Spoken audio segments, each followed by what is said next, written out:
website to prove God was sent to me. You can find it by going to doesgodexist.org, a practical man's proof of God.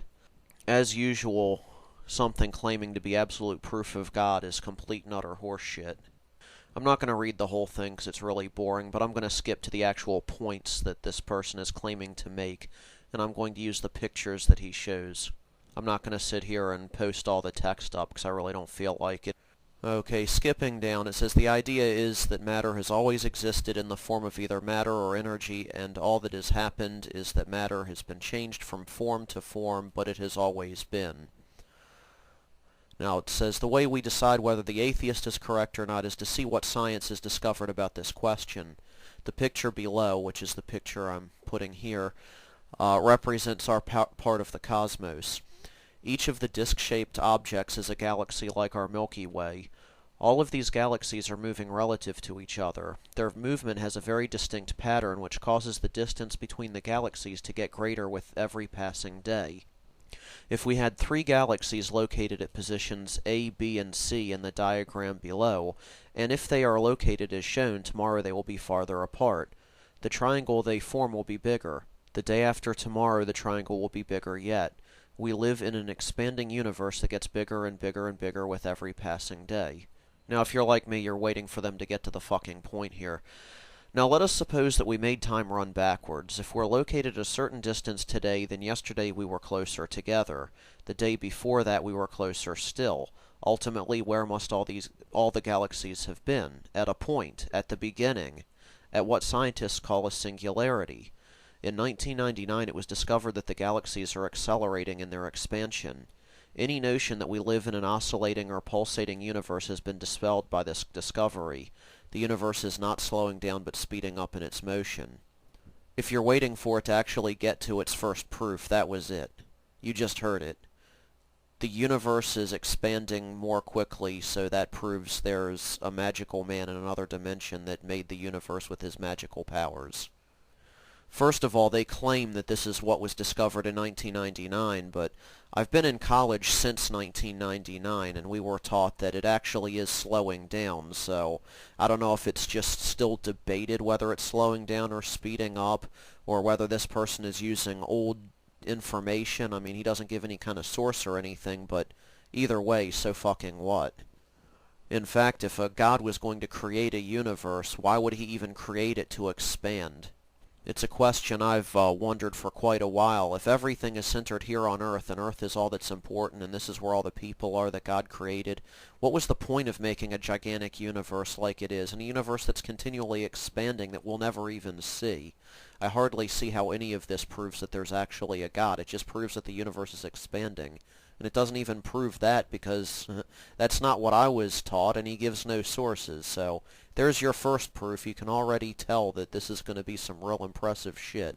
Okay, a second proof, even though there was no first, is seen in the energy sources that fuel the cosmos. The picture to the right is a picture of the sun. Like all stars, the sun generates its energy by a nuclear process known as thermonuclear fusion. Every second that passes, the sun compresses 564 million tons of hydrogen into 560 million tons of helium, with 4 million tons of matter released as energy. In spite of that tremendous consumption as fuel, the sun has only used up 2% of the hydrogen it had the day it came into existence. This incredible furnace is not a process confined to the sun. Every star in the sky generates its energy in the same way.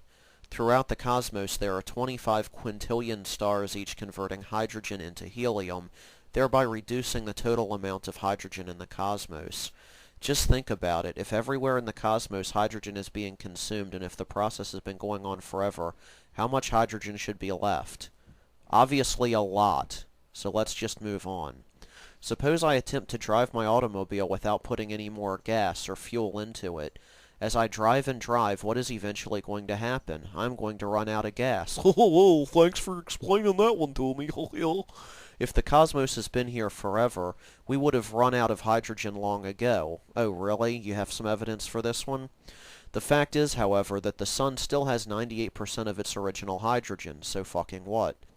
The fact is that hydrogen is the most abundant material in the universe. Oh, well, Cletus, maybe that's why we haven't run out of it yet. Everywhere we look in space, we can see the hydrogen 21 centimeter line in the spectrum, a piece of light only given off by hydrogen. This could not be unless we had a beginning. What the fuck are you talking about? A third scientific proof that the atheist is wrong is seen in the second law of thermodynamics. Oh my fucking god. I didn't actually plan any of this. I just thought I would on the fly for fun read through this and, come back with my comments. He's actually using the second law of thermodynamics. I'm not even going to waste my time debunking that one. Go look it up yourself. So these are his three great proofs that there is a magical God who created man in his image and sent himself down as his son, or sent an angel down or something to be sacrificed to forgive man for a bunch of stupid shit like eating fruits. I actually have to look back through this because I can't even remember what the proofs were. They were so weak. Let's see.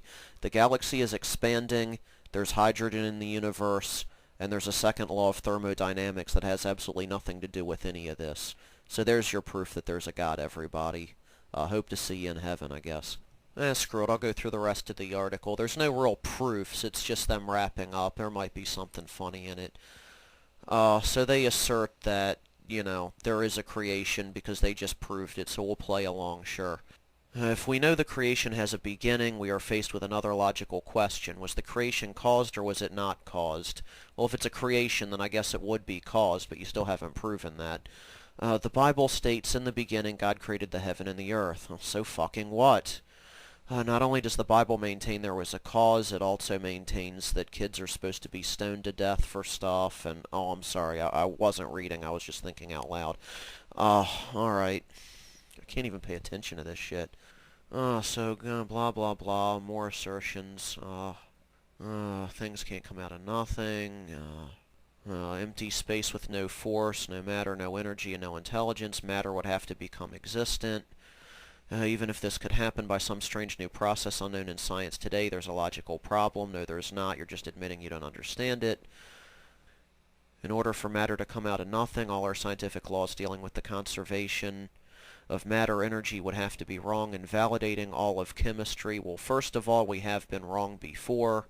Wouldn't be the first time. Secondly, nobody is saying that matter came out of nothing except you. All our laws of... okay, so he goes into more reasons why matter can't come out of nothing, even though that's what he's saying actually happened. Except it was actually an all-knowing, all-powerful being that simply always existed, forever, with no cause whatsoever that created matter out of nothing. And he says no reasonable person is going to throw all of this away just to maintain their atheistic position. Well, they're not anyway, you're a dumbass. And then he just asserts that atheists are simply wrong. And since atheists are wrong, and there was a beginning, and the Bible says there was a beginning, clearly the Bible must be right. But not any of those other holy books that say basically the same thing. Alright, last part. Actually, second to last part.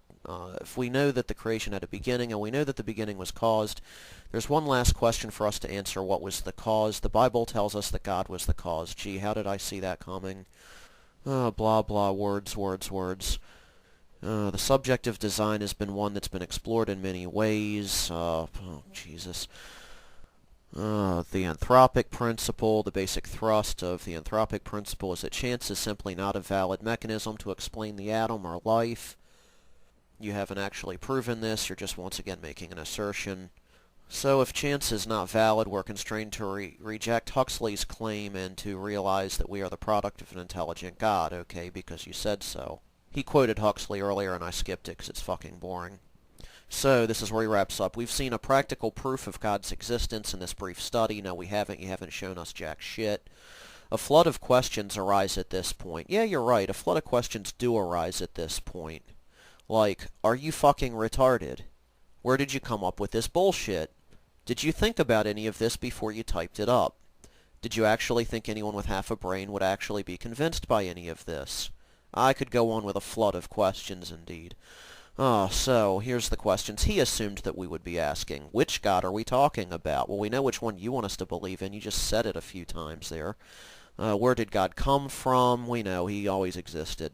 Why did God create us? Because he's an egotist and he wants to be worshipped and, have his dick sucked on, I guess.